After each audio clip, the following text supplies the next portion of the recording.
Okay, Lorna mentioned that she's got some tight psoas muscles. Okay, for those of you that don't know what the psoas muscles are, they are one part of our hip flexor unit. So there are two psoas muscles, psoas major and psoas minor, and a little bit of muscle trivia for you.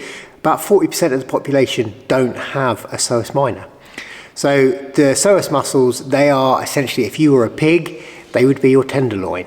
So the way they work is they attach to the top of the femur, travel up underneath the abdominals and up the inside of the spine.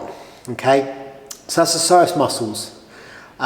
It's often referred to as the iliopsoas muscles because you've got the iliacus as well, which connects up into the ridge of the hips and again onto the femur. And when they contract, they either bring our torso down towards our knees or our knees towards our torso. So they can be tight for a number of reasons, and they often manifest in lower back pain, usually on one side when one side is tight. That's because it's pulling on the inside of your spine. So when we sit for an awful lot of time in this folded up position, those muscles over time will shorten. Okay, so then when we come to stand up, when we come to extend, then those shortened muscles are now pulling. Okay, and the opposite of those are our glutes. And again, when we sit, we essentially switch off those glutes. They become sleepy.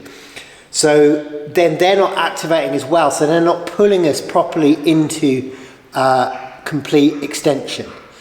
Okay, so one of the best ways of stretching this out is, first off, you want to imagine your pelvis as a bowl of water. Okay, and by tilting our pelvis, we can either pour the water out the front or we can pour the water out the back.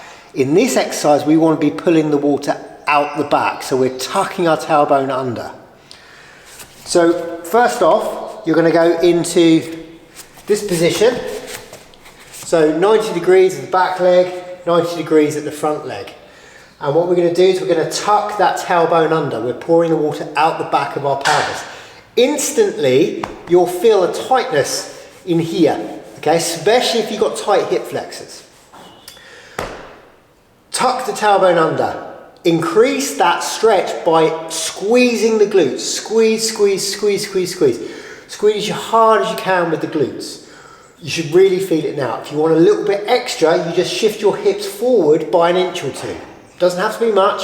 And then we can also raise our arms up, and that stretches everything out. But you hold that for a number of seconds, 30 seconds to 90 seconds. Feel the stretch, feel it kind of ease.